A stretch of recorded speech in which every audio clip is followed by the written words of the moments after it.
to the road to training camp, man. We're going to have our season preview content starting with our player expectations. So tonight's episode, we're going to talk about R.J. Barrett. What do we expect from R.J. in the 21-22 campaign? Alec Burks, Nerlens Noel. We're going to go through the whole team.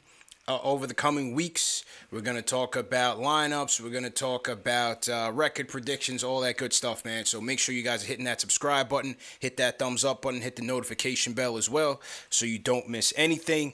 Tonight's panel, we got the squad in the building, CK2K, JD Sports Talk, Alex Rataros, Stratocaster in the building. Fellas, how we feeling, man? Happy Sunday, man. How we doing?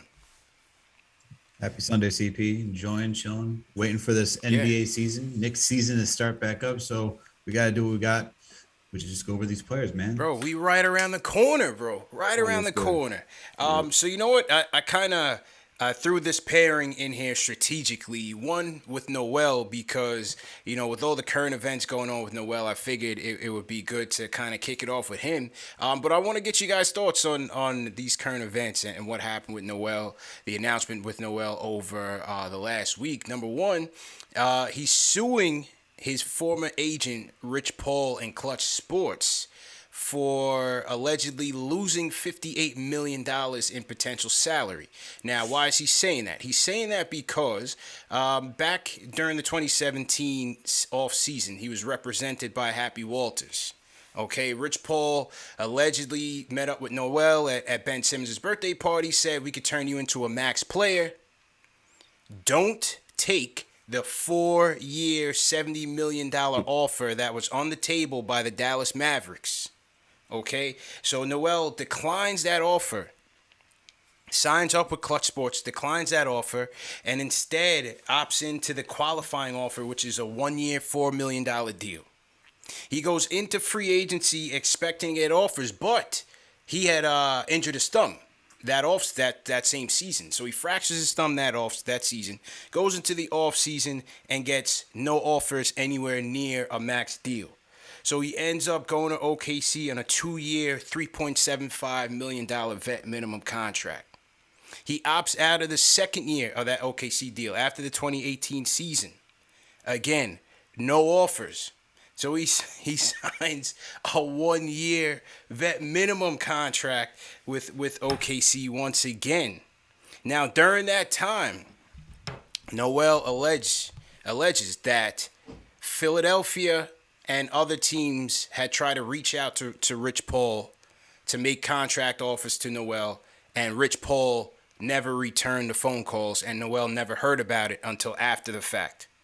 Okay, so now he's ready to move on from Clutch, and another contact from Clutch says, wait it out, and OKC is expected to give you a new deal at around $7 to $10 million per year. Free agency comes. Nothing from the Thunder of that sort. And then here comes Leon Rose, swoops in, and signs Noel to a 1-year, $5 million deal. During that offseason, which was last year's offseason, it was Noel reports that he found out the Rockets and the Clippers were trying to reach out to Rich Paul, and he didn't return their call. So, Al, I'll start with you, man. As one with the law as a background, legal background, it seems like some negligence, like Rich Paul may have abused a fiduciary duty. I mean, what do you make of this when you read this this case? Well, CP uses the right term, fiduciary duty, right? Nice. Legal term, man. There you go. Yeah. There you go. Let's get it.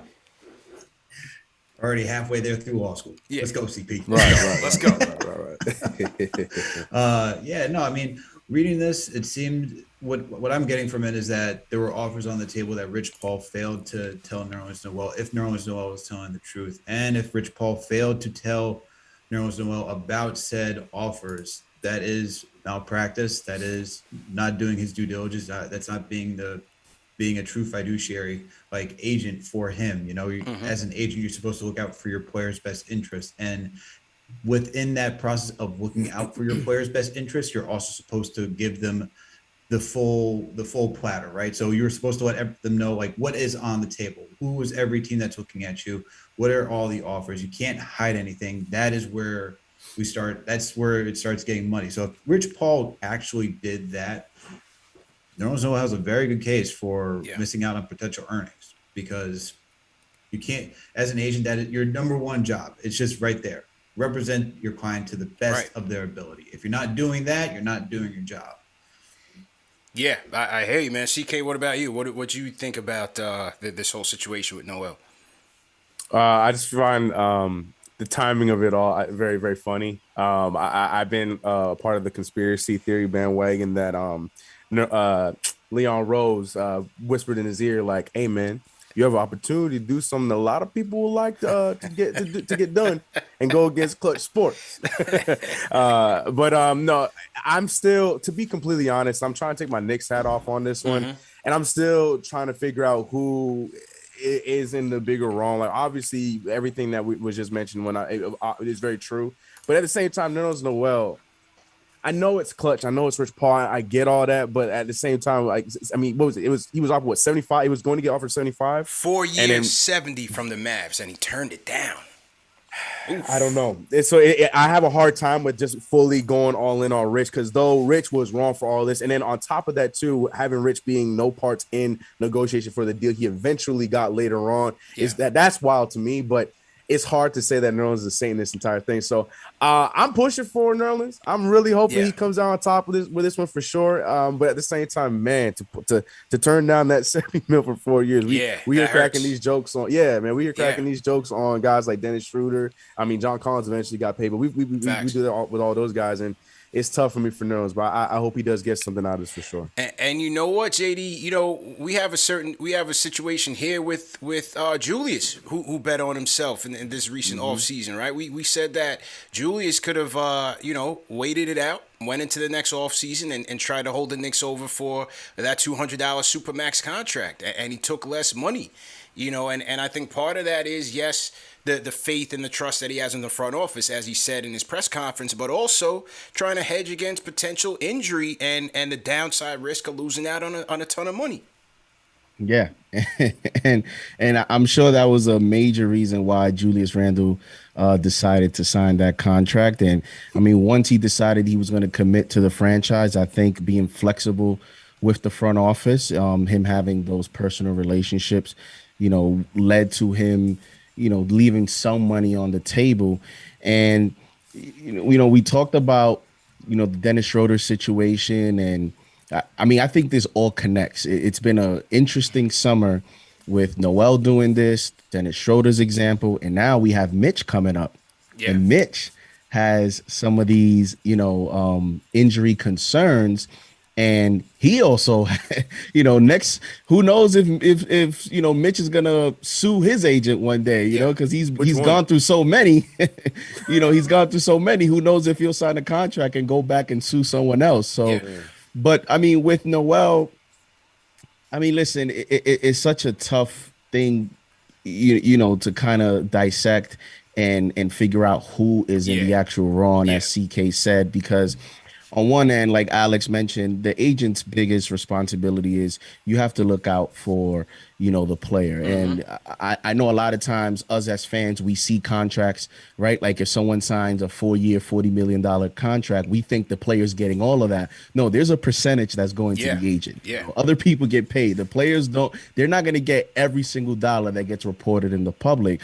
So I just look at it as, this could be a good example for future players to also educate yourselves. Right. I can hire an agent, CP, but at the same time, I'm also, you're an adult, and, an agent's going to come and give you recommendations. You should at least educate yourself to the point where you can also form your own conclusion, your own opinion. It's okay to go back and forth with an agent. If you're reliant 100% on an agent, I know you're paying for those services, but I think, when you look at some of the most successful athletes and people in the world, a lot of it is because, they're independent sometimes in the way that they think, even if you have an entourage or you have advisors around you. So, let's see what happens. I don't know how he'll legally win this case. And also, I think he brought up this case after as a countersuit.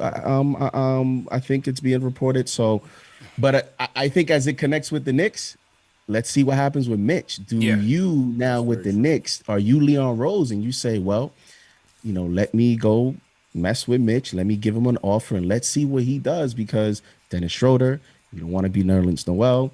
And this could be a good opportunity for the Knicks to pounce on a good Mitchell Robinson deal if that's what they want to do. And according to Berman of the Post, according to Berman of the Post, they're eager to re-sign Mitch early rather than letting him go into free agency. I'm with you guys. It's kind of hard to pinpoint whose fault it is. I think in these situations, it's one side, the other side, and then the truth is somewhere in the middle. So I think Nerlens certainly has a gripe. If he can prove that he missed out on calls or contract offers, then I think he might have a case, not having a legal background, but it just seems like he might have a case in the terms of that, where Rich Paul may have, violated his fiduciary duty. At the same time, I'm with you, JD, is that you got to do your own research, and you got to do your own research, consult the right people, and don't just rely on another agent in your ear promising you this, that, and the third. I mean, Nerlens won't be the first. He certainly won't be the last to make that mistake, but it should be a lesson learned for players down the road that, you got to smarten up and do your own research as well. And he should have also looked at it like, am I really a max player? Yes, I am a good defensive force. But look around the league at some of the max contracts there. I think you got to do a little bit more. Doesn't mean you got to score 20 points a night by any stretch. But if you look at what the Capellas of the world are doing, I mean, you gotta have a bit more to your game than just blocking shots. And CP, what's crazy is when you look at what was he reportedly turned down, and we're talking about 70+ million. Yeah. At that year. Right. It's a different market of what that is today. But even then, I wonder what was the advice in terms of what they first saw that he could get in the open market for you to turn down that amount.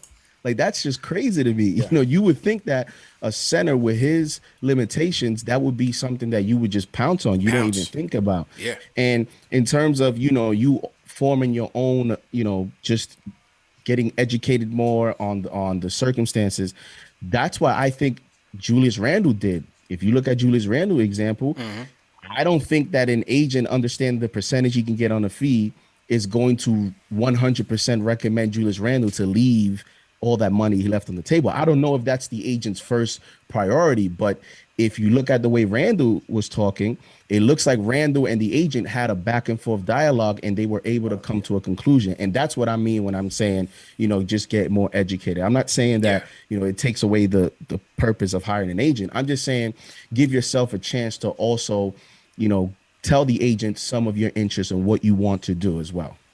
Al, go ahead, bro. The interesting part is like where Noel is saying that he believes that he lost $58 million in lost contract money. That's going to be the most difficult thing to argue in court because one, you'd have to prove that Rich Paul lost you $58 million in that money. And by just saying that you had the opportunity for a $70 million contract and that you could have got an extension, that won't necessarily cut it. At this also, when you're looking at it from, because this would be a civil suit, so you'd have your plaintiff and defendant. So Noel would have to prove that Rich Paul, that he could have gotten more than 70 million. But it would have been difficult to say that because Rich Paul's duty is going to build up Noel, right? He's trying to sell Noel. So to say, yeah, he could have got 70 million, that's just theoretical. Like, it's not, he could have gotten that $70 million contract. He potentially could have gotten more. It's all theoretical. So the $58 million, like, that's going to be the most interesting part, because I feel like I don't know how you can necessarily argue that, because as everyone's pointed out, that Noel has to do his own due diligence. This is a conversation that you have with your agent. Your agent is only giving you an option. That is then up to you to also then decide. So he could have decided to go with the 70 million, which everyone has already mentioned. By him turning it down, that's not Rich Paul's fault. That is Noel's option to believe, right? Just because Rich Paul says, I believe I can make you a max player, doesn't mean that you have to believe what your agent's doing. Your agent believes also in his ability to sell you and say, I can get you that 100 million, that max contract that you're looking for. So once again, what everyone has also pointed out is that Noel had to have done his own research, actually knows who he is as a player. Is he a Clint Capella? No. You're what? You're not a Clint Capella. You're not a Rudy Gobert. So you're not going to get that type of money. So you have to be real with yourself. At the same time, do you think you can get a little bit more, or do you take what you got? Right. Or you get what you're going to get? So this is, I'm going to, the 58 million is like the most intriguing aspect of this entire case. I want to see how that's going to be, just from like a legal aspect and being a nerd. I want to know how that's going to argue for him. It's going to be interesting, man. And then look, from the Clutch side of things, I mean, Noel's not the first player. I mean, agents get dropped all the time for various reasons, right? But I think you got to follow the smoke here. You know, Marcus Morris and Rich Paul fell out. Yes. We're not sure what exactly happened, but remember what happened, how Marcus Morris landed with the Knicks. He had a deal with the Spurs. He had verbally committed to a deal with the Spurs. The Knicks came in at the 13th hour, and Morris signs with the Knicks. Next thing you know, him and Rich Paul mutually part ways. It was first said that, you know, Rich Paul wanted him to honor that agreement with the Spurs, but I don't see that as grounds for termination. You know, so I don't know. Something happened, you know, and remember, Pop was taking shots at the Knicks. They were tight about how the Knicks got in at the last second and got him. Something happened there. I don't know. You know, maybe Rich Paul didn't tell Marcus Morris about the Knick deal. I'm not so sure. But something happened there, and Marcus Morris decided to fire Rich Paul. Then remember, Mitch hired Rich Paul last year and fired him right after that. Yeah, for a day. For a day. Straight Grandpa Simpson memed him.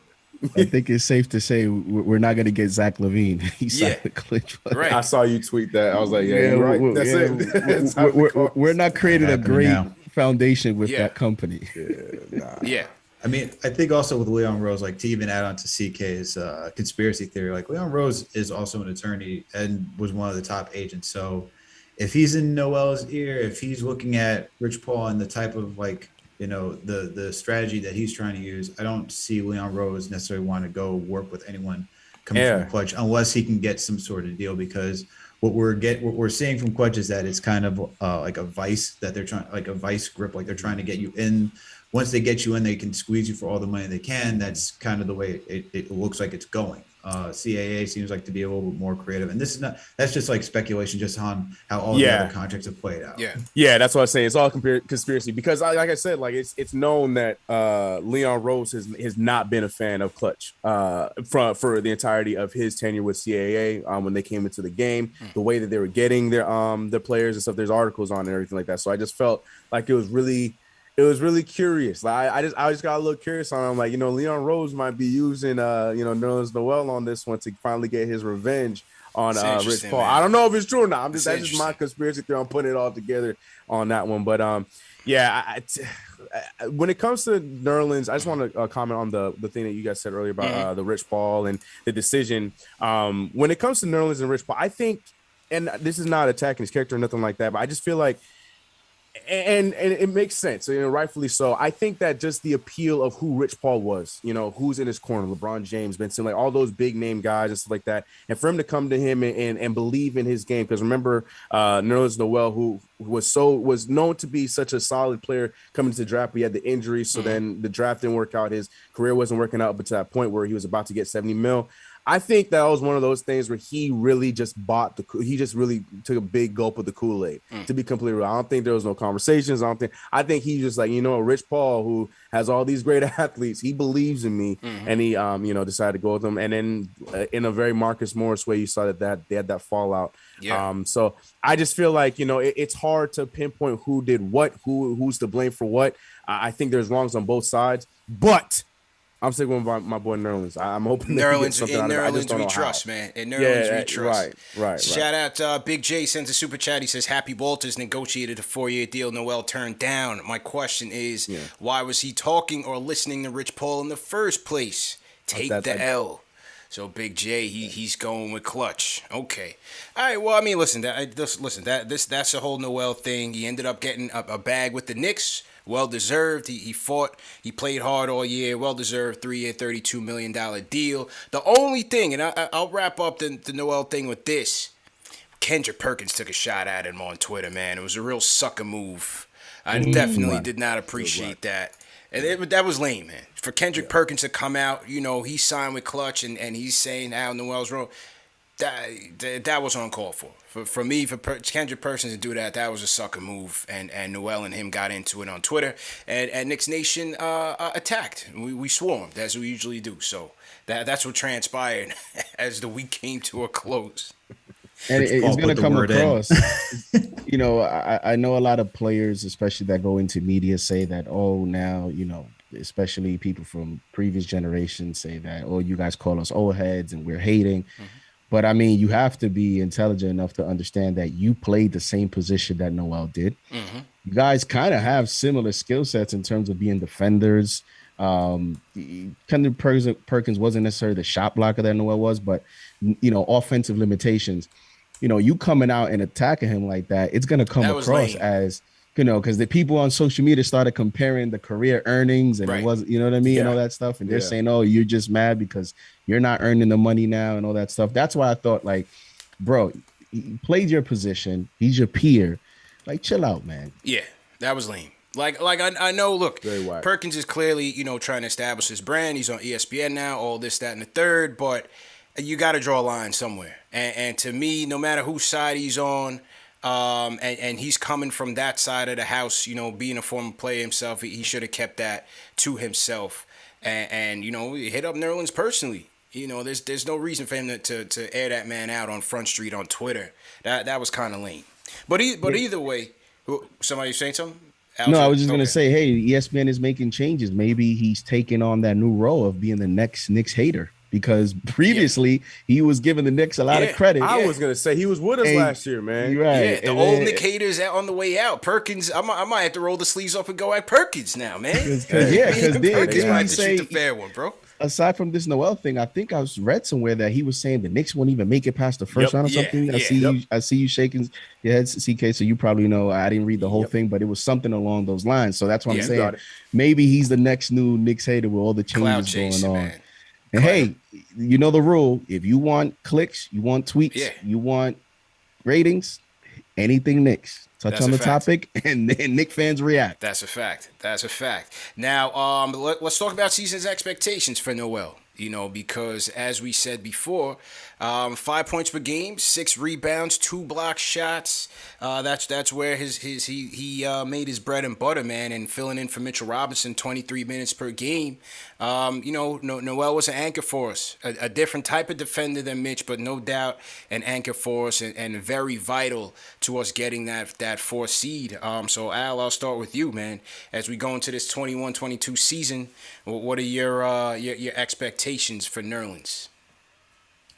I think for him, like, it depends on how Mitchell Robinson's coming back and if he's going to be starting and what the thought process is for Mitch at the get-go. If Mitch is not back, then I expect him to come in where he left off last season, being that defensive anchor, shot blocker that he was. Probably not as involved on offense because that's what Thibodeau doesn't really use the centers from what we're seeing, especially with Mitch and Noel. They're not offensively gifted where they got a post game or they can face somebody up. They don't really have a hook that they can use around the rim. So I don't expect him to be this offensive juggernaut, but and we know that Noel is not necessarily the best rebounder either, especially on the offensive glass either, but he can get you some boards here and there. So I expect him to come in doing something similar, something like, I don't think we're going to see him dip. If anything, it may take a slight increase. What he did in like OKC, where he averaged 7 points, like around 7 points, 5, like probably would say he keeps around the 6 rebounds, not really 5 like what he got in OKC, but probably somewhere around there is what I'm expecting from him. And still, I don't know if we're going to see the crazy amount of shot blocking that he did because he got over 2 blocks a game. But I would probably somewhere like 1.5 to like 1.8 is like where I see him being a blocker. But it all depends on if Mitchell Robinson's starting the season, because if he's coming off the bench playing only 15 minutes a game like he was last season, then I don't see these type of numbers coming around at all, because we're going to see a lot. We're going to see about half then. We're going to see probably like 4 points, 4 rebounds, something along those lines. Decent efficiency. That's what I expect from Noel. I mean, last year she came in 97th percentile in block percentage and steal percentage, respectively. 4.7% block percentage, 2.1% steal percentage. What are you thinking in terms of Nerlens this season? Yeah, I think I co-sign a lot of what Alex said, but the one thing I disagree with you on, especially if Mitch comes in and excuse me, when Mitch comes in and gets his spot back as a starter, I think that the one thing that will not dip, I think might stay the same or be around the range that he was at last year was the blocks. I think him coming off the bench, playing against a lot of these second units or in a lot of situational ball, I think he's going to be able to keep that pretty, if not close or the same. I think he might even outdo what he did last year as a shot blocker because of how he's going to be used now, not as the starter. Because, I mean, we know there was a lot of those times where he had those games where he was not getting the blocks or things like that won't work. Now it's because he was playing against bigger dudes. But now when we have an actual starting center next to him where he can play off the bench and then deal with the second units and stuff like that, I think that Nerlens is just going to have a field day with a lot of that. What I'm really looking for with Nerlens Noel this year, to be real with you, I think I might have said Mitch, but I'm talking about Nerlens. But what I'm looking for with Nerlens right now, to be real, this position is the one that I'm just curious about because I'm looking at health, and this is for Nerlens and Mitch because we saw number 45, big rookie Jericho Sims ready to go. And he's doing a lot of the things that these two dudes can do athletically, defensively, and he could be back in the rim, and he can jump in the air 360 and dunk that thing down. So I just feel like it's going to be really interesting health-wise for these two dudes and what happens with Jericho and stuff like that. Will Mitch be able to play a bigger, higher percentage of games this year compared to the year prior and somewhat the year before that? Nerlens Noel, he has a bit of an injury history as well. I'm looking at the health for these guys because I feel like we got a guy that's ready to take some minutes if they're not careful. But as far as Nerlens Noel, I to be real, I think like Alex said, he's gonna have some dip in his points. The rebounding, I really hope he steps up because he's gonna be with that second unit. But the blocking, I'm gonna be real, I'm not worried about it. That's the one thing I think he's just gonna thrive in continuing that energy with the second unit by stopping some plays around the rim and pushing the pace with the guys like Rose if he's off the bench again and stuff like that. So defensively, I'm really looking forward to what he's going to bring coming off the bench. We're going to see the stuff that he did as a starter be a lot more useful as the guy coming off the bench. So I'm excited for him in that backup center role. So to everybody in the chat, once again, hit that thumbs up button for you boys. CP, Alex Trataris, Stratocast, CK2K in the building, JD Sports Talk. This is episode 1 of our season preview series. We're going to start off with our player expectations. We're talking about RJ Barrett, Alec Burks, and right now we're talking about Nerlens Noel. Make sure you guys hit that subscribe button, hit that like button, share these videos as well. And we're going to be taking phone calls at the end of the program. So call us up, 657-383-1509. JD, what are you thinking about Noel this season? I think, I think his performance in terms of the duration of the season and going into the playoffs, I think a lot of it is going to also depend on Mitchell Robinson and everybody in front of him because he played excellent, but then he was on fumes in the playoffs. Yeah. In the playoffs, he didn't even average. He was at 0.6 blocks per game. He crawled to the finish line, man. Yeah, he crawled to the finish line. He was a major liability in the pick and roll situations where, he wasn't 100%. And now you don't know if you should attack the pick and roll, if you should sit back. And he was exposed in that area. And I think a lot of that had to do because of the major minutes that he played after Mitchell Robinson was hurt. He was overextended.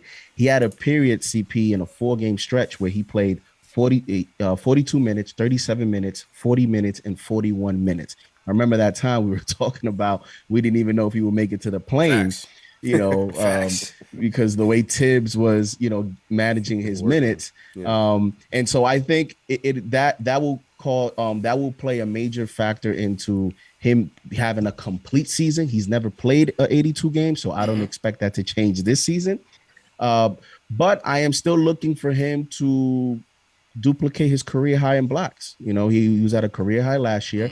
I think he'll have close to that again, 2 to 2.5, maybe even get close to 3 blocks per game. And the reason I say that is because I think you'll have more opportunities, him and Mitchell Robinson this year, to block shots because, Elfrid Payton and Reggie Bullock are gone, and with Fournier and Kemba, there's going to be more opportunities at the rim to protect the rim, which could, cause, which could result in additional blocks. And so I think those numbers could spike up a little bit. And listen, if Mitch is healthy, I think he'll have the same impact, but I think we'll be able to see it for a full season and into the playoffs, as long as we don't overextend his minutes, just because of his body. He's not too strong. And, you take a beating in an 82-game season. So I think you'll have an excellent year, excellent defensive year. And, I think you'll have some of the same numbers that he had last season: 2 blocks, 6-7 rebounds, 4 to 5 points per game. Yeah, that's a good point, man, especially when you're talking about adding Kemba, Fournier. You still have Derrick Rose there. If the dribble penetration breaks down at the point of attack, Noel could be there cleaning up, and Mitch as well. So it could bode well for both. I think Noel's production, 5, 6, 2 blocks per game. Maybe the boards may come down a little bit depending on how many minutes he gets. But I think, number one, it starts with Mitch's health. Can Mitch continue to stay healthy? Can Mitch continue to stay disciplined when it comes to fouling and things of that nature? Can he stay in the game? I mean, Noel got 23 minutes per game last year. We'll see how Mitch impacts that. But I first want to see, I think Mitch will start. To your point, Al, I think Mitch will get the start once he comes into camp. He's ready to go, and that'll be the move, because, like I said, I just think he provides way more perimeter versatility than what Noel can give you, and an elite shot blocker in his own regard. So I think Mitch will get the start. I'm also curious, though, to see, does Tibbs favor more offense in certain games and go Taj at the 5, Obi at the 5? Does he play around with the small ball, Obi at the 5, or does he go Taj, Obi front court with the three guard rotation of Rose, IQ, and Burks? Because remember, that lineup had one of the best offensive ratings in the league off the bench. That was one of the best benches in the league with Taj in there once Noel got moved to the starting lineup. So I'd be interested to see if Taj, challenges for some of those backup 5 minutes, and maybe that cuts down on some of Noel's production there. So it's going to be interesting to see how it pans out. It's the Obi thing for me. I'm just not there. I don't like see it. I think it's a long shot. It's wishful thinking, bro. If there's anything during the game and lineup, sure. But man, I'm just not crazy about Obi at the 5. I feel like that hurts the poor kid at doing what he does well. I don't want to see it anymore. Yeah, Mike D'Antoni was coaching this team. Right. Mike D'Antoni was coaching this team. He might be the starter tonight at the 5. For real. So, I mean, I just think, it's just on this situation is like you have to find some minutes for Obi. But, with Tibbs, when you look at the contract they gave Noel, even if it came out a little bit better after it was officially reported, Mitch in a contract year as well. If you look at, the drafting of Jericho Sims, it just seems like Tibbs just loves those type of centers that can be athletic. Yeah. He doesn't care if they're light, if they're, doesn't look for, he just wants a specific guy that can block shots, that can protect the rim, and that can, rotate out and guard some of these guards. And, these guys have that ability. So when I look at that, and I look at the fact that Tibbs is a coach that has shown us that he wants a consistent rotation, he's not going to play around too much. It's just hard for me to think that he's going to just bench Noel or something unless there's an injury. That's why I think Taj is back, but Taj may just be back for leadership and emergency minutes. Situation. I want him to mix it up, CP. I want him to be a little flexible, but I just look at it and I just think, especially this year, again, with Kemba and Fournier, I just think he's going to try to get that 48 minutes of rim protection at the center. That's true. And also, hopefully you factor in an offensive uptick in Obi in his limited minutes. So, you can have a more defensive-oriented 5 out there in Noel over Taj. So that'll be interesting to see. I don't expect Noel, one of his deficiencies was certainly in the rebounding, in particular defensive rebounding. His defensive rebounding percentage was 16.4% last year. That put him in the 38th percentile. Offensively, he was actually a little bit better. He was 9.9% in terms of offensive rebounding percentage, and that put him in the 70th percentile in the league. But I don't really expect him to improve, especially on the defensive end, because I don't think he's physically built that way. But I think the blocks should hover around the same, and as you said, JD, maybe even increase if there's a bit of Matador D on the perimeter. So let's see how it plays out, man. Do you think he's a guy that the Knicks would include in a trade package at the deadline? Like, do you think? Like, you see, that's the tricky thing about this team too. Yeah, is when you look at these agency relationships, the college relationships, the Kentucky connection. I just wonder if Leon Rose would be willing to put Noel in a package deal on the trade deadline if the Knicks are contending, and then it just means the team gets I just wonder if the Knicks would do something like that. And they sign a lot of these contracts to give them flexibility. Do you think they would move him? Nobody's untouchable, bro. No, nobody's untouchable, man. Yeah. You know what I mean? Nobody's untouchable. If they find the right package, he gave us all he had. Thanks for your service. You know what I'm saying? That's how I see it. No, especially if Jericho Sims, if he's playing like in Westchester and he's showing off that he's more than capable of playing at the NBA level, then you have more than enough reason to trade Noel too. If you got Jericho right there, who's ready to step up. Right. That's right.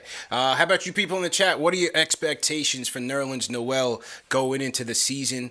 Leave us some comments in the chat. We'll shout you guys out. Also, if you guys are new in the chat, new to the show, type in #new in the chat, and we'll shout you guys out as well. All right, so that was Nerlens Noel, fellas. The next guy up. And JD, you saw that I was strategic in my pairings because you noticed this is my guy. Outside of RJ Broadway Barrett, my favorite Knick was one Alec Burks. Yes, Alec Burks. 12 points per game, 4 rebounds, 2 dimes, 41% from 3. But the one thing about Burks, man, that he showed us last year was that he was Mr. Fourth Quarter, man. Alec Burks was Mr. Fourth quarter so many times for this team. I remember I was at the Kings game, Knicks versus Kings. He had 19 points in the fourth quarter against the Kings. The Pelicans game, 11 points against the Pelicans in the fourth quarter where no team could get a bucket. Led the team, put the team on his back in New Orleans and got him a win against the Pelicans. Comes back from COVID against the Spurs. 16 points in the fourth quarter on his way to a season high. 30 points per game. CK, kick us off, man. What are your expectations for Alec Burks in the 21-22 season? This is gonna be interesting, man. I'm excited. It's as a fan, it's like, oh man, one of my favorite players might not play, but at the same time, like just knowing that we have depth at that position now is fun. I'm excited about it. Like you mentioned, Alec Burks, when he was on, We saw that in a lot of instances. We even saw that briefly in the playoffs as well. Yep. I mean, it did cool off a little bit, but we saw it briefly. So, offensively, we know that he's that guy, especially when we're going to need that juice off the bench. I think we talked about it a while ago, last time I was on. Like we have that, we have the possibility of being able to start the game a lot better than we did last year, and then be able to continue that with the second unit. And I think that is only that's a big part of that is going to be Alec Burks offensively. But then I'm just looking at the defense. I'm just looking to see what if Tom Thibodeau, because he's going to have a real conflict of interest if you really think about it. Because if Q starts off and he, if even the shot's not hitting or whatever, we saw the defense. I know it's just summer league, but the defense looked like it translated pretty well. And if now we're seeing it against NBA players and it's, game 22, game, 25, and he's still out here locking up some of the other team's better scorers, what happens, So I'm just very interested to see what happens with these rotations, knowing that we got these defensive guys on the bench. And if Alec Burks' shot's not hitting, what happens next? But it's strictly talking about Alec Burks. I really don't know. I don't know. Like, cause we got Evan Fournier too. It's interesting, man. It's an interesting position, but I definitely would give him the first shot for sure. Coming off the bench, season begins. If Fournier's starting, whatever. Definitely Alec Burks is one of the main guys in rotation, at least to begin the season. I don't know what happens past that. Will he have similar numbers to last year? That's going to be tough. Maybe he does, but I don't know if I'm in that camp where I think he's going to rock around the same numbers that he did last year, just because we have so much more depth at the guard, whether it be point guard or the shooting guard, or even if he slides to the three, maybe that helps him out a little bit, but we'll see what happens when he's playing against some of the other bigger threes in some against with the other teams that we play against. So I don't know if his stats are going to be around the same, but what I do know is he's definitely going to be that flamethrower for us. Hopefully a lot more consistent. But again, a lot like Nerlens Noel, I'm looking at him health-wise too, because that's just always been his biggest knot his entire career. He was really, I feel like, outside of COVID, and I cannot remember the injury he had early on. It would for compared to Alec Burks that we've seen at other teams, it was doable. Like I feel like we were fine. I think it was an ankle. I think it was an ankle. Right. Ankle. Yeah. So and that's doable. Like, what I mean, the amount of games he missed was not clearly the amount that he normally missed with a lot of the his past teams. So I definitely believe that he is going to be a big factor for us offensively. But man, I'm really interested to see how this guard roulette turns out when it comes game 30 of the season. Like, I don't know. Like, I just don't feel like anyone says. I know he's a vet, and Tibbs loves his vets, but he also loves his defense. And if he's seeing some defense from some of these other cats, I'm really curious to see what happens next. So, but as of right now, I just don't think he's going to match the same stats from last season. But I do definitely believe he's going to be instant offense like he has been for us, and he's going to come clutch with us in some games in the beginning part of the season. Al, how about you, man? See, now this is where I actually differ from CK. I actually think he's going to maintain the similar stats that he did last season, just because of the small sample size that he did when he was in Philadelphia for a 2019-2020 season. On an average of like 6 minutes less, he was averaging around the same. So I think he could do it.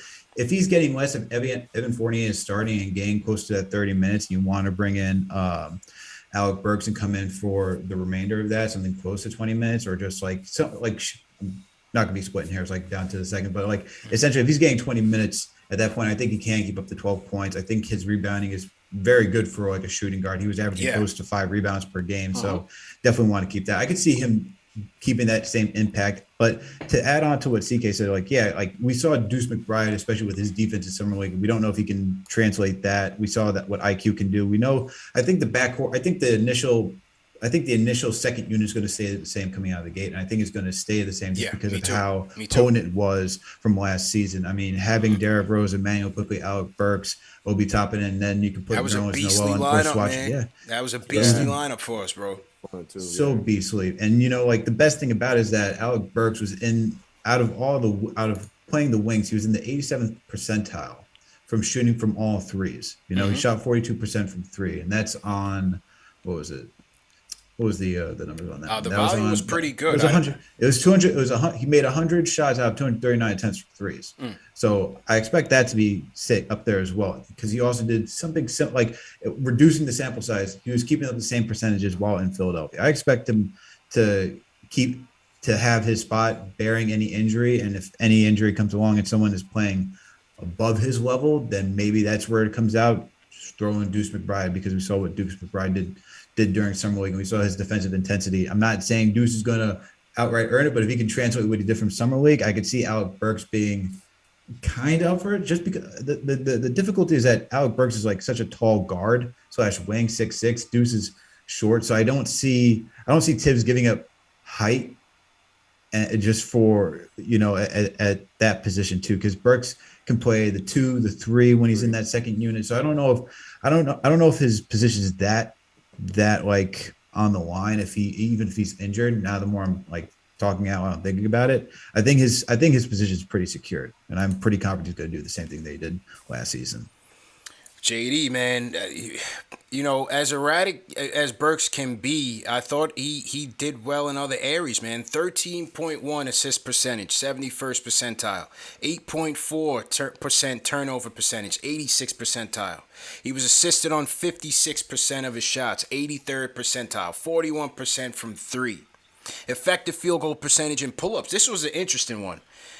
In pull-ups, and this is why I felt like they kept him more so than Bullock. Effective field goal percentage in pull-ups, 53%.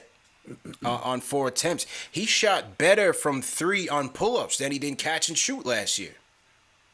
And so I think, and as Alex mentioned, defensive rebounding, he was 16.5 defensive rebounding percentage. That put him in the 90th percentile. I mean, Burks really came through as a utility player for us, man. I like that they brought him back, but what do you expect from him next season? You know, it's. I think I may be leaning towards Alex in terms of being able to maintain those stats, and the only reason now.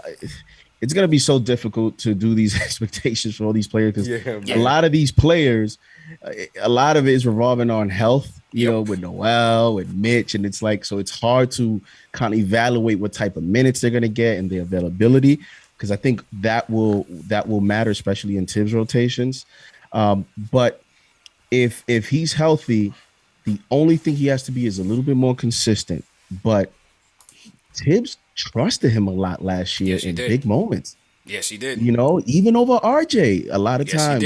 Yes, he did. Him in the fourth over the number 3 overall pick. So when I look at that, he's 30 years old. So does he really fit that magical timeline that we talk about? No, and they still brought him back.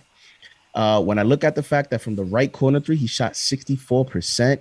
You know, from the corner 3 overall, he was at 37%. That's a big number in Tibbs' system, is those guys that have the ability to shoot the corner 3.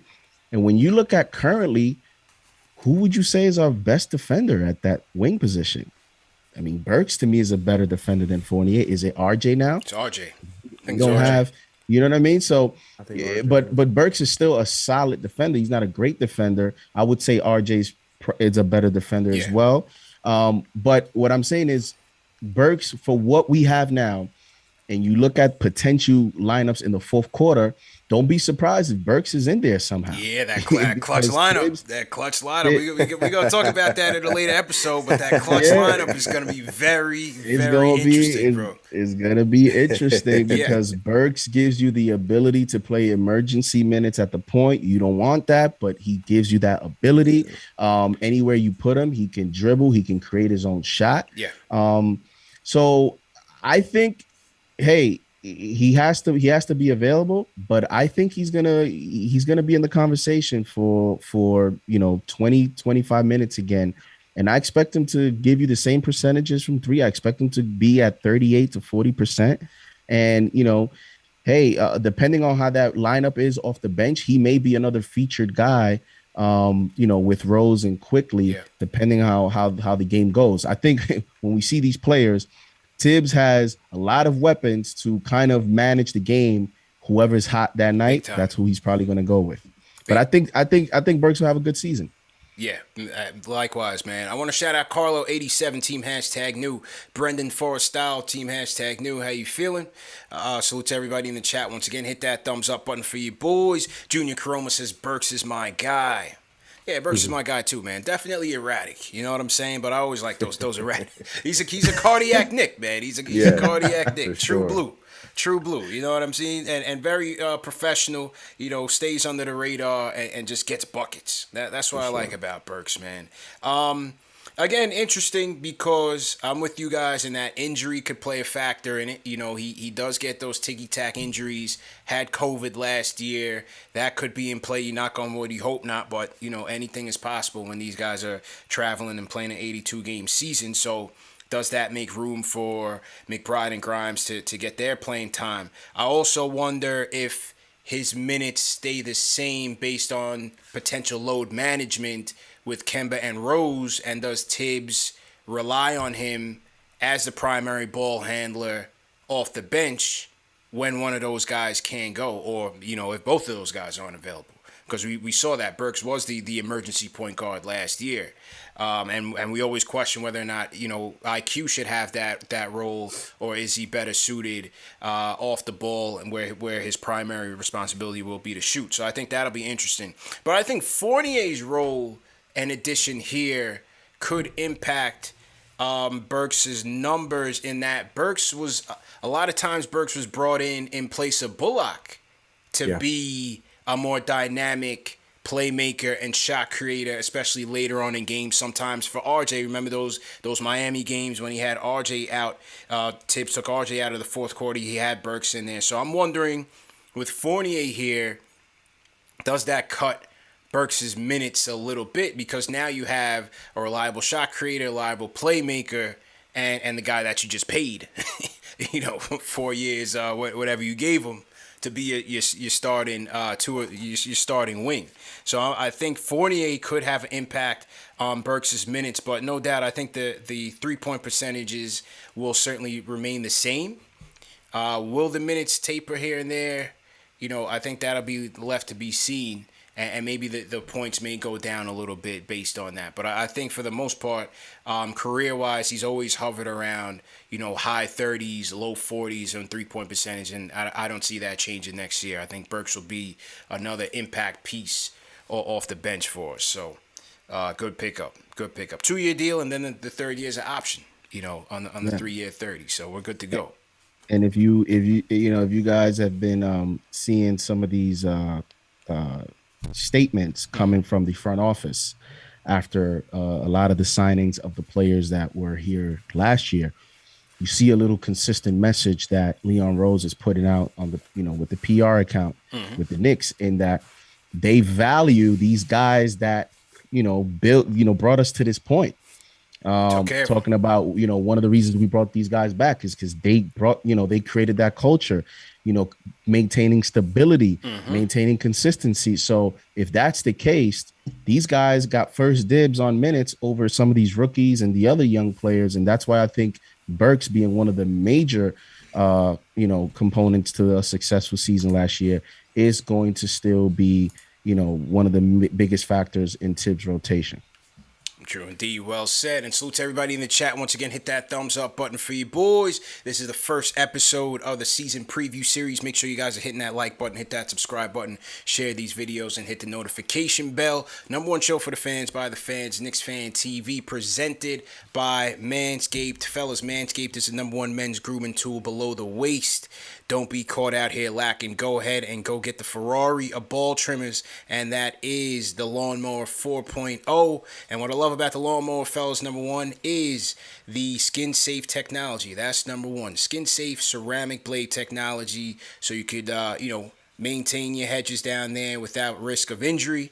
You have the LED spotlight, very, very bright. So, you could use it in the dark. If you want to do it in the dark, whatever you into, you could do that as well. You could also use it as a flashlight, man. If you lights go out in the house, it's that spare flashlight for you.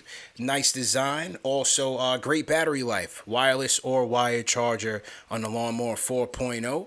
And you can go to manscaped.com, enter promo code Knicks for 20% off plus free shipping. It's a great deal. Also, go ahead and check out the Performance Package 4.0, which comes with the Lawnmower 4.0, the Weed Whacker, which is an air nose trimmer. You get the ball toner, the ball deodorant, and a pair of boxer briefs. So definitely appreciate our friends from Manscaped for supporting the show, and they will be our presenting sponsor for the whole 21-22 season. So definitely appreciate my friends at Manscaped. And remember, they not only deliver in the U.S., but also the UK, Europe, South Africa, Australia, and Singapore. So to all our friends around the world, go ahead and go get that. Support the show, and we'd very much appreciate it.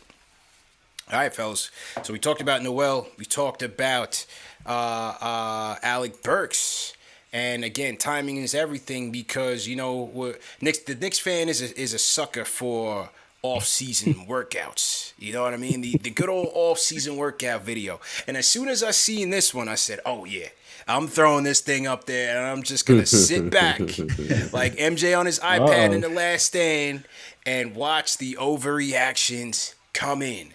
Because over the weekend, on Friday, I dropped a video of RJ working out at Drew Hanlon's open gym, teaming up with Trae Young, to the dismay of some Knicks fans. Yeah. They weren't feeling that, CK. They weren't feeling that at all. He was playing with Melo, which I liked. A lot of guys.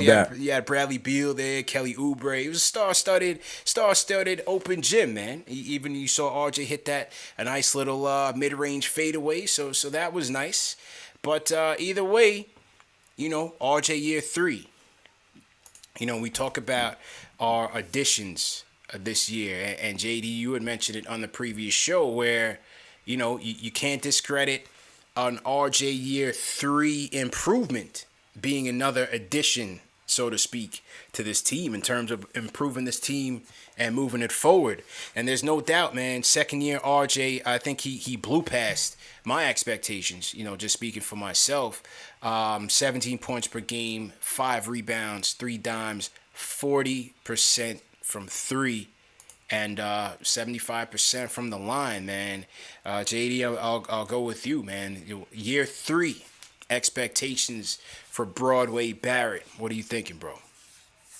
Well, this was definitely an anticipated topic because it's great that we start with him on the first show because he's our number 3 overall pick, highest pick since Patrick Ewing, and a lot of what the Knicks' successful failures this year, a lot of that is now on RJ's shoulders. And I've never seen so much evaluation on a 40-second clip that he posted. Really? I mean, he's not playing defense. He's standing up too high. He's not working on his right hand. I'm used to those by now, man. Why is those he playing with Trae Young? Yeah, Trae's not man. passing him the ball. Oh man, bro. Go ahead, bro. Oh my God! And I mean, hey, he did do a little mid-range shot pull up that you said that's what you wanted to see. Nice. So that was good to see.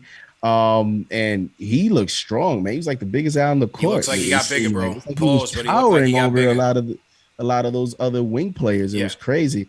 Yeah. So listen, I think it's time. It's time for him to take a big step. Now, I said on a previous show that for me, the way that I evaluate him taking a big step is he defensively. Just because no Peyton, no Bullock, is Fournier going to guard, some of these top wings? No. Is it going to be Burks? He's not starting. It has to be RJ. So, when I talk about off-season additions, when you look at the Milwaukee Bucks, they had Middleton multiple years and Giannis. A lot of times we look at off-season additions and we don't think about the internal off-season additions of players getting better, like Julius Randle. Julius Randle wasn't a new transaction last offseason, but that was an offseason addition in terms of his improvement.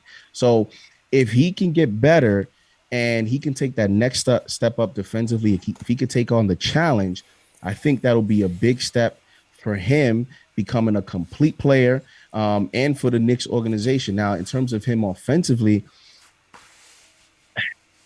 is he going to get 20 points?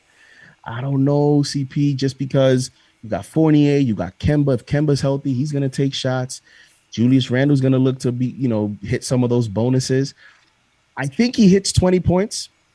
I think he hits 40%, 39% from 3, because I actually think this year he's going to get even more open looks with Kemba and playing with Rose off the bench. If everybody stays intact, I think he'll get good looks again. And I see him making a big leap, but not statistically. Again, defensively and maintaining some of those shooting percentages, hitting the 20-point mark would be like a 2-3 point increase. When you look at Julius Randle, a lot of people act like the numbers Julius Randle hit last year, he's never done before. He improved incrementally, but his biggest impact was his impact on the court. So that's why I look RJ to be impactful, is take that defensive assignment, shoot 40% from 3, be consistent, and prove that you can be a player in the fourth quarter, because we saw many times Tibbs did not go to him in the fourth quarter. Prove that you can be an option as a closer for the team. Al, how about you, man? I agree with a lot of what JD said. I would expect RJ to take another step forward. We heard that, Drew Hannon wanted to practice with RJ doing off the dribble type shot, off the dribble shooting. So we'll see how far he takes that. But I could see RJ getting up to 20 points a season. I mean, if we look at the Knicks as a team last season, they were ranked 26 in how many points they averaged throughout the season, with 107 points per game. Top team was the Milwaukee Bucks with 120. So there's some room, even with the addition of Evan Fournier and Kemba Walker to the team. I expect the offense to be a little bit more open for RJ to get better looks too. It's not going to be as close as it was with just having Reggie Bullock as your 3-point option. Now you have 4 guys who can shoot the 3-point shot. So that opens it up for RJ. So I don't think 20 points to go from 17 to 20 is going to be that difficult for him, especially if he's able to even draw more contact for fouling too. If they're changing the fouling rules and not giving players like the ability to like make the unnatural movement, and they're actually going to call legitimate fouls this season, I could see him still getting there. You know, he got up to 17. CPU and I discussed even last season when he was rookie that he can get up to 18 if he can hit his mid-range shots, which he started to do. He hit 3-pointers, which he started to do, and he got to the line. He was hitting his free throws. He hit 72%, I believe, from the free throw line. So I can see RJ get to 20. I think for him, you know, the thing that I really want to see from him is a little bit more playmaking this season. I think that's going to be the real question: is can he be another option? You know, we know we're going to get Evan Fournier, who's going to contribute to some playmaking, be like a second or third option on the team. You're going to have Julius Randle, who I presume to still be either, I guess, the second or the primary, depending on how Tibbs wants to run this team. You got Kemba Walker out there who can help as well. So seeing if RJ can also facilitate, get other guys involved, and whether it's just dribble penetration, you know, he did better finishing he did improve finishing around the rim and using his right hand as well. So let's see if he can take that to another level. And I think RJ can so I don't expect it to be like a massive improvement. Like what we saw last season was just huge. We're seeing like 40 to go from 32% to 40% 3-point percentage. It's huge. I don't expect it to be a natural fluent shot creator off the dribble either, but I do expect a slight improvement from him at minimum. I think 20 points, getting maybe like 3.5 assists per game. Still, I don't know if we're going to get 40, maybe 38% from 3, but increasing that field goal percentage to being 46 would probably where I want to see it, just being that type of player. Yeah. And shout out the original man in the chat as he said. Side note, you know, with the additions of Kemba and Fournier, and you know we know RJ's prowess to rebounding. You now have 4 guys that could bring the ball up and push the break. You know, start the break. So I think that's great. You know, and having those additions, including RJ. CK, how about you, bro?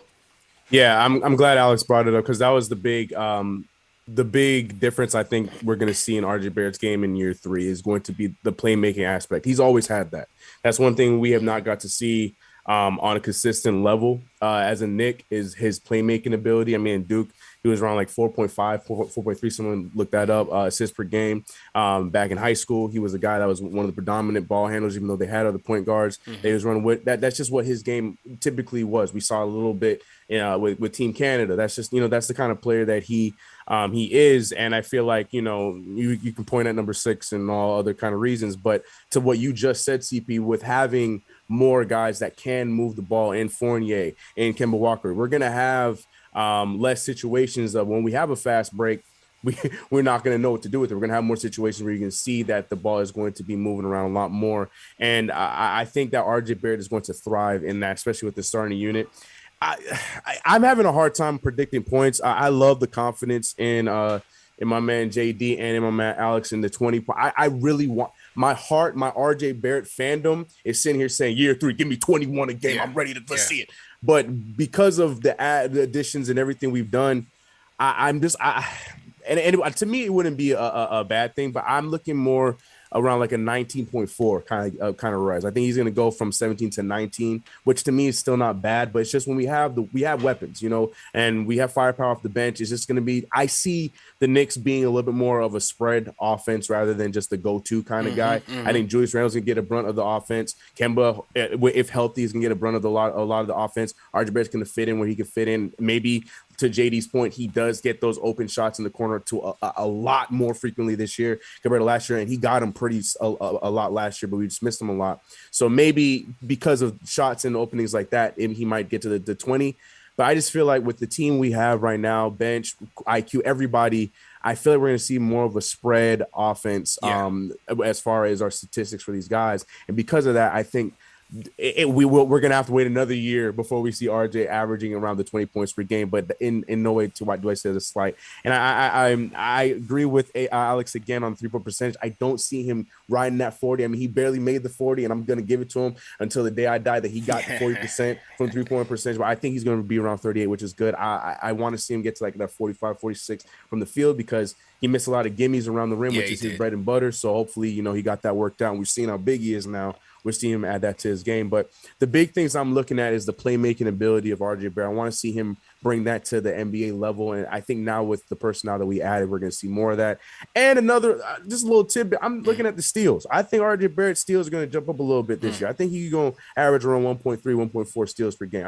I'm looking at that one. I think that the defense, we're not talking enough about with RJ Barrett. I think he might up that up a little bit. But definitely going to see a nice year 3 out of RJ Barrett for sure. Great points. Great points. Go ahead. Somebody else? Some? Yeah, I was just gonna say the only way, and I agree with CK because a lot of it is, you also have additional offensive additions to the team. So, he averaged just about 15 shots per game last year on 35 minutes. You expect him to take 20 shots now. So I think 2 things that he needs to do where he can get to 20 points, which is only 2.5, 3 points more from what he did. It's just 2 things he needs to do while still shooting the same percentages is just finish better at the rim. And I would like for him to get to the free throw line more. He averaged 3.8 free throw attempts, right? He actually averaged more free throws as a rookie, free throw attempts. He just didn't hit many. He was a 61% free throw shooter his rookie year. He was a 74% free throw shooter his sophomore year. Get to the free throw line from 4 free throws, shoot 3 more free throws. Let's get you at the free throw line 6-7 times. Let's go from 74.6. Let's get at 79, 80% at the free throw. You do that and you finish a little bit better at the basket. You don't need to shoot more, CP, to get, to actually have a statistical increase. You just need to become more efficient at specific areas that he was weak at this year. I think that's where his improvement could come, is just getting better in those areas. A lot of people think sometimes that a statistical breakout year means that you have to do so many more things. Right now he has to shoot 7, 8 threes. Just now, no, just look at where the areas you were inefficient and make those areas efficient. Especially when you factor in the fact, the fact that he can get to the rim with ease, and he's getting bigger now. He's filling out more. Getting to the rim is not a problem. Now, the handles you want to see improve. You want to see him develop the right hand as well. Can he get a little bit more ambidextrous? Definitely want to see that. But, even with those deficiencies, he can still get to the rim at will. I mean, the frequency at the rim, he was in the 92nd percentile last year, 85th percentile this year in terms of shooting at the rim. 48%, 42% respectively, but he finished abysmal. He finished 54%, 55% respectively in his first 2 years at the rim. That put him in the 22nd and the 24th percentile respectively. So I'm with you, JD. That's one major area of improvement that you would expect RJ to be better at. Also, to your point on defense, I've been saying this for a while, and it's not to say that he was a lockdown by any stretch, but Bullock took a lot of bullets for this team on the defensive end, night in and night out, by most of the time taking on the hardest assignments. And I think for the most part, I think Fournier will get some of those duties as well, but RJ is going to take on a lot. And when you think about the division alone, I mean, somebody's got to guard KD, Harden. So, Ben Simmons is light work. RJ always takes it to Ben Simmons. I'm not worried about that. Maybe Tobias, he's got to take on Middleton, Jimmy Butler. You got to take on the Jays, Jason Tatum, Jaylen Brown, all right? You got to take on Bradley Beal. He's going to draw some tough assignments on a nightly basis, and I'm wondering if that impacts his offensive game next year, because he's going to have to be working on the other end as well. So that's going to be left to be seen. I think having Kemba and Fournier better overall facilitators than you had in Peyton and Bullock should help RJ get more opportunities. Kemba can get some tunnel vision as well, but not as bad as Peyton does. So maybe that gets RJ a 1 or 2 or maybe 3 more open threes a game. Factor in Fournier's ability to play make as well, his unselfishness. I think that could bode well for RJ as well. One major area, which is what he's working on this year, he was assisted on 98% of his 3-point makes this year. 98%. That put him in the 28th percentile. He's got to show the ability for me, if he's going to hit that 20 mark, like we said, finishing better at the rim, but can he create more for himself at the 3-point line?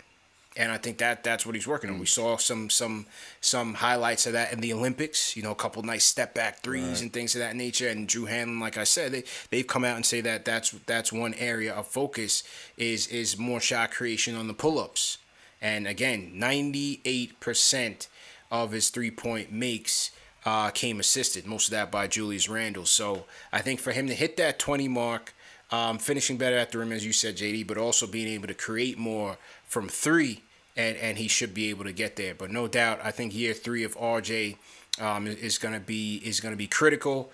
But his work ethic shows me that I think he can get there. I think he can get to that 20-point mark. I think he'll continue to be a solid rebounder as he has been. 5.8 last year. I think he could still hover around 6. And then you guys had mentioned on the shot creation, you know, three assists last year. Can he get to 4.5? You know, I don't. 5 might be a jump, but you know, maybe 4.5. I always liked how we started the games off when Mitch was healthy. We started that Gotham lob or that pick and roll action with RJ and Mitch. You know, try to get RJ going early. That was a big staple of the offense, especially early last year. And I thought that once Mitch went down, that kind of impacted you know, some of RJ's assist numbers because he didn't really have that, you know, that guy to throw it over the top to. But being able to finish better at the rim could also help him, you know, in terms of getting those assists there. But I'd like to see them go to him in the offense a little bit more. Will he be a more featured part of the offense when that first unit gets subbed out, especially Julius? You know, will they go to RJ a little bit more there? And yeah, it's going to be left to be seen, man. I still go back to the game against Golden State because to me as a facilitator, that was his best game of the season. And they ran so many plays through RJ that night, and they destroyed the Warriors. This was in Golden State. They ran them out the building. Right. And, you know, I wanted to see that more. For some reason, it was so sporadic in terms of how we had him handling the offense. But that night in particular stood out to me because he can do it. I think he can certainly play make a lot more than he's been given the opportunity to. So I think that'll be interesting to see for sure. Yeah, and I think that, you know, part of that inconsistency in terms of, you know, giving him the ball more, I think he came with, you know, he was so efficient from the corner 3. He was efficient from 3-point range. I think the team may have just fell in love with that and played it safe. Yeah. And him not, I mean, I wish I could sit down with Knicks fans and we could all be in a room and there could be a projector so we can look at the way that these teams were defending us when Elfrid Payton was on the court. I mean, there's some threads on Twitter. Yeah. It was disgusting. Yeah.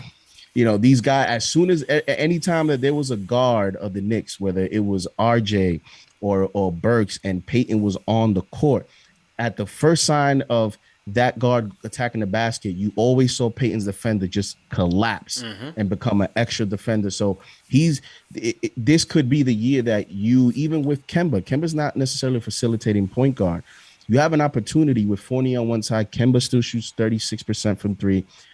He's going to have better spacing for you to kind of be creative with his abilities. And just 2 quick points. I think one is impressive that, you know, for a sophomore player that's 21 years old, that's shooting 40% from 3, that's averaged 17 points his sophomore year. I think it's impressive that here we are still talking about areas that he can get better at. Yeah. And yet this is what he displayed his second year. So that's the first thing. I'm encouraged. The second thing that is going to be important, and I think for Knicks fans is what they're really going to be looking for, CP, is the playoffs.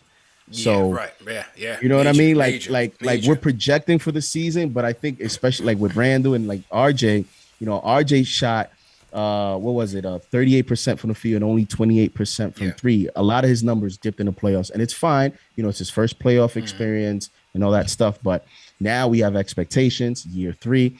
Once we get to the playoffs, you know, he can have the same numbers he had last season. But if he's able to provide that in the playoffs, he'll be the man. That's all that we're going to care about at the end of the day. 1,000%. So I think for him, you know, the mental side of the basketball game is another step. We don't talk a lot about the mental part of the game when we evaluate players making a jump. I think if he's able to improve that, fans are back and he's able to, perform in pressure situations, that's also going to be a nice improvement for his development.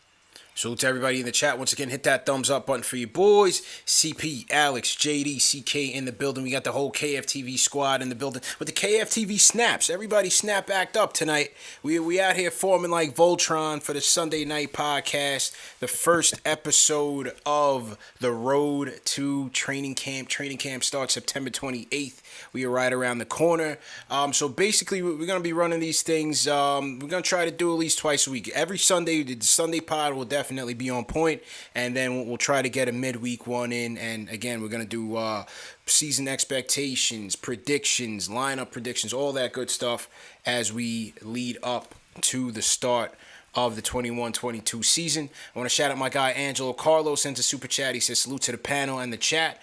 If what Stephen A said is true in RJ prioritizing use of his right hand this offseason, if successful, does that addition to his game making him an all-star in 21-22?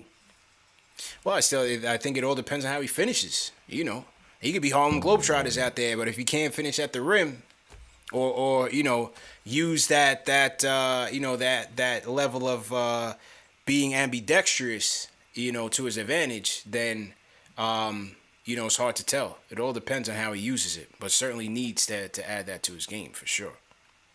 He needs to add it, but it's an overrated, in my opinion, angle.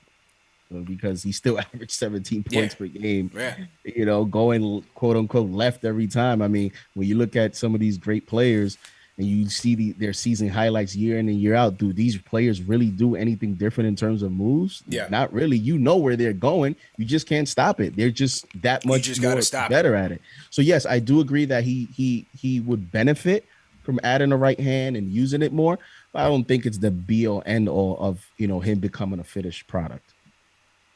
Shout out to Danny Thomas. He says, salute everyone. JD, you were at the Entertainer stream. I think Knicks win 44 to 50 games this year. I predict McBride gets consistent minutes towards the end of the season, and we get to the second round. So Danny Thomas throwing some optimism in there. He's talking about second round Knicks. So let's see what happens, man. We'll definitely talk about predictions and record predictions once we get closer to training camp. So appreciate you, Danny, for that. All right, let's see who we have on the phones. Hang tight 1 second, fellas. So to everybody in the chat. Let's see who we got here. All right, let's kick it off. Icewater in Brooklyn. Icewater, what's good, bro? Hey, what's going on, fellas? How you feeling, bro? Can you hear me? Yeah, loud and clear. Go ahead. All right. So first thing, I just want to touch on Nerlens Noel real quick. Mm-hmm. Just real quick, if this dude was at a birthday party for somebody and he ran into he's about to rip. Go ahead, bro. Somebody that's not his agent, told him to pass up $70 million, and he told that story. I mean, this guy doesn't have anybody that loves him or something like that. I mean, why would you tell that story? I don't understand, but anyway, RJ Barrett, I agree with JD. I think if he improves his free throw shooting, that could take him to, close to 20 points a game. I think that's what he needs to do and finish around the rim more. I don't think he needs to take more shots or anything like that. With Evan Fournier and Kemba, that's more shots that are going to be up there. So, if he stays the way that he is and is efficient, I think he'll be a better player. Burks and Noel, as long as they keep their roles and they keep doing what they're doing, I think they'll add to the team. The Knicks have, to me, and you guys might disagree, but I think they have the deepest bench in the Definitely. East. I mean, they are just loaded at every position. They are just loaded, So, I hear everybody talking about second round and stuff like that. For me personally, if everybody is healthy and, there's no major injuries, I don't see why the Knicks can't get to the Eastern Conference Finals. That's just me. Maybe that's me being an irrational, Knicks fan, but Why not? Because they're just loaded. They're Well, they're loaded. I feel you, man. But I mean, I don't. We got to get out the first round first, Val. You know what I'm Man. saying? We got to get that out the first round first, fam. That's all I'm saying. We got dusted out you there, look at bro. Atlanta. Let's go. I like it. I like it. Let's go. You could have said the same thing. You could have told Atlanta the same thing. And Atlanta made the Eastern Conference Finals.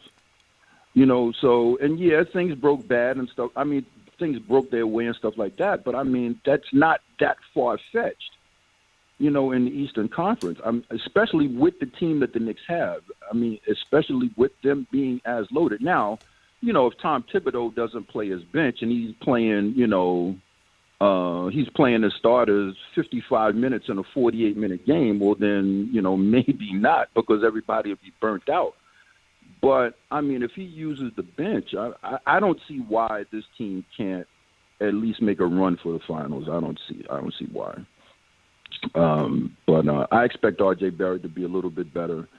And if Alec Burks and Nerlens Noel can just keep their production from last year, the sky is the limit for this team. It's been a long time since I've been this excited about the beginning of the season for the Knicks. It's been a while, so I had my doubts about the front office, but the front office has made outstanding moves. I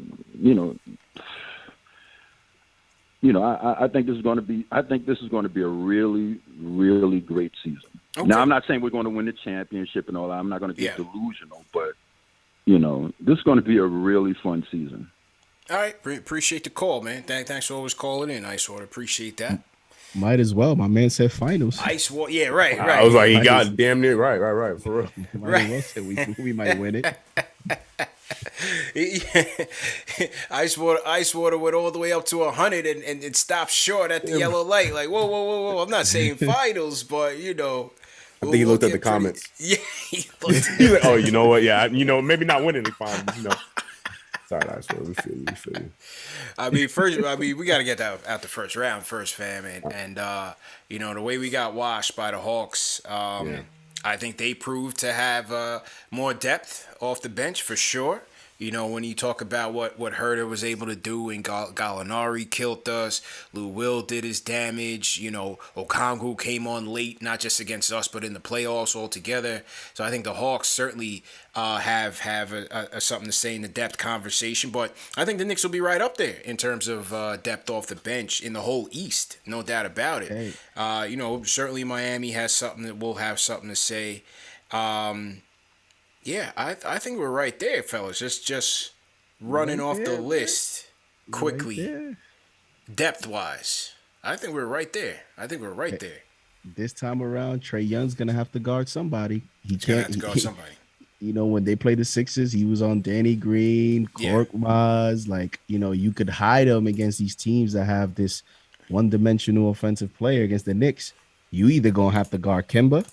You're going to have to guard RJ. RJ could post you up, or you're going to have guard Fournier. So Trae, in a future matchup against the Knicks, he can no longer just sit on the corner and just chill. Facts. Yep. So that'll be an interesting matchup once we get there to watch. Yeah, he was parked on Bullock, man. Definitely parked on Bullock. If you guys want to call in, phone number's up 657-383-1509, or else we're going to go watch the fight, man. But fellas, we got this show in time.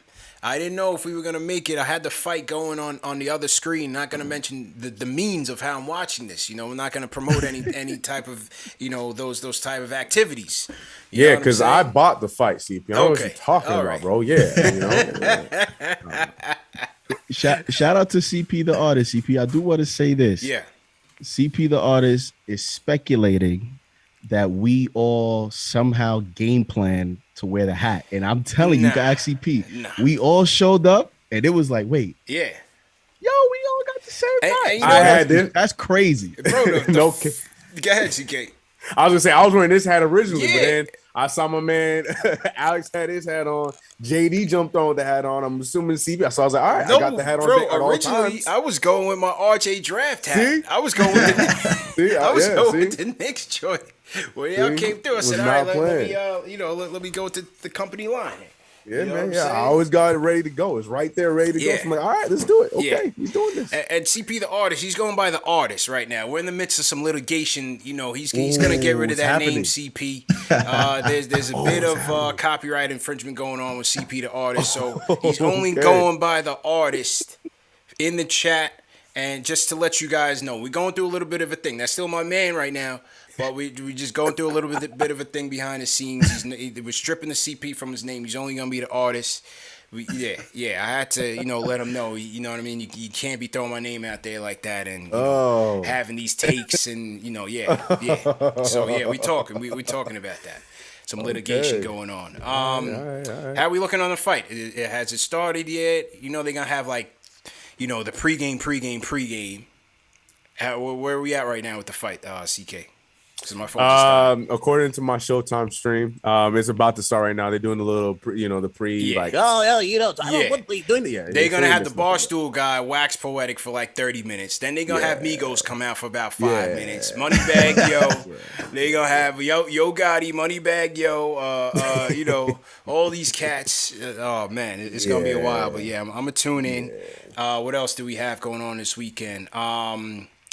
JD, I saw Danny Dimes got a little touchdown in before the half. I didn't watch the whole Giants. I didn't watch the Giants Pats. I missed it completely. So I got it on DVR. But I mean, is it worth watching on the replay or what, man?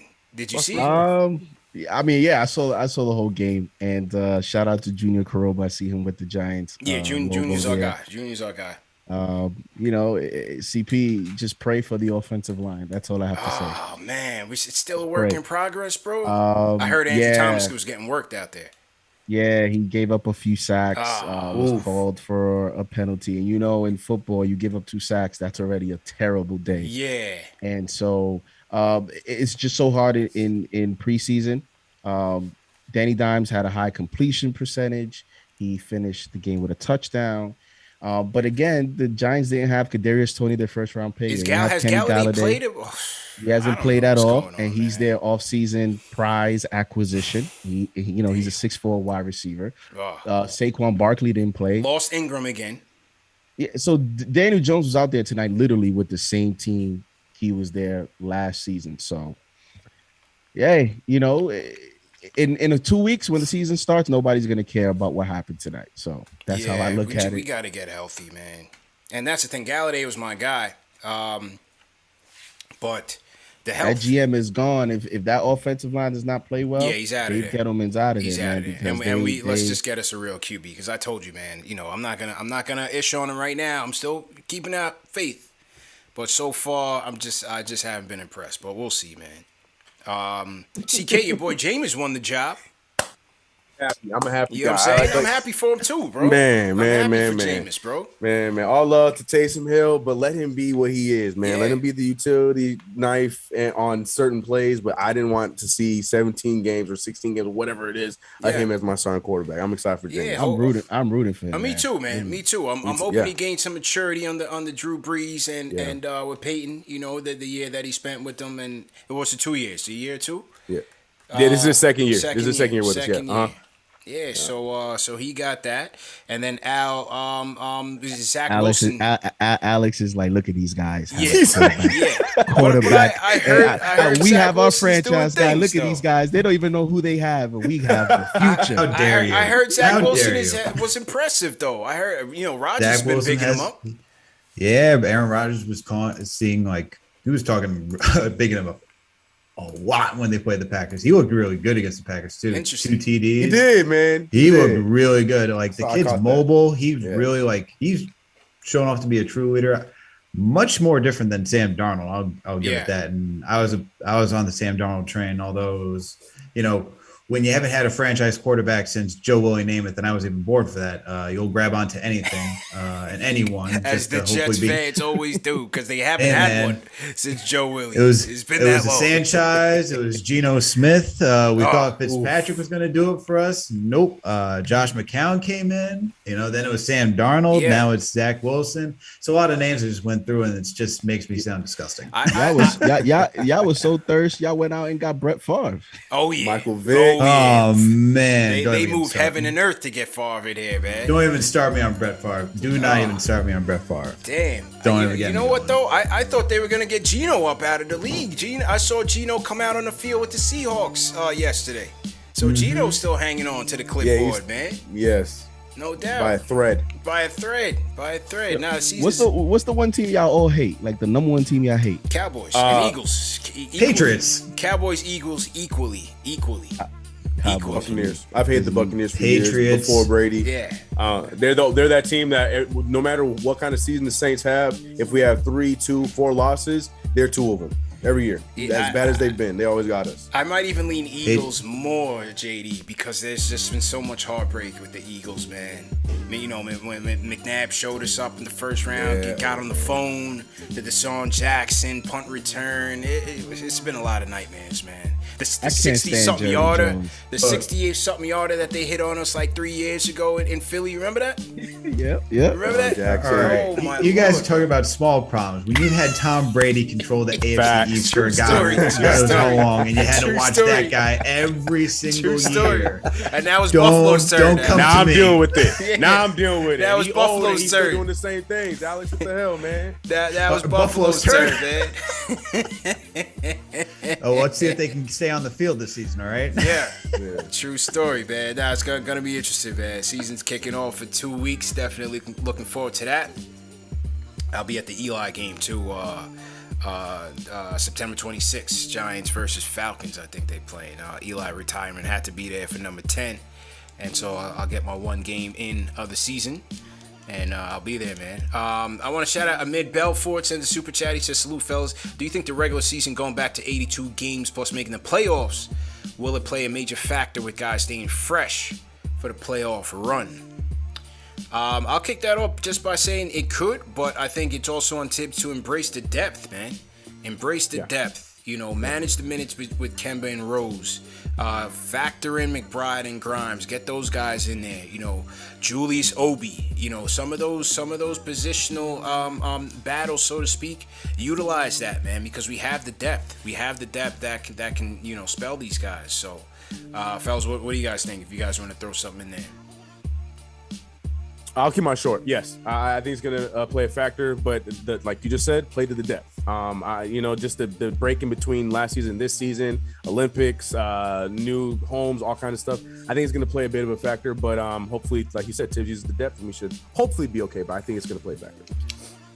Yeah, I think Tibbs is going to use the depth. I mean, he did it last season. We had a 10-man rotation, and it wasn't necessarily the greatest 10-man rotation, but I think he's going to use the depth this season as well.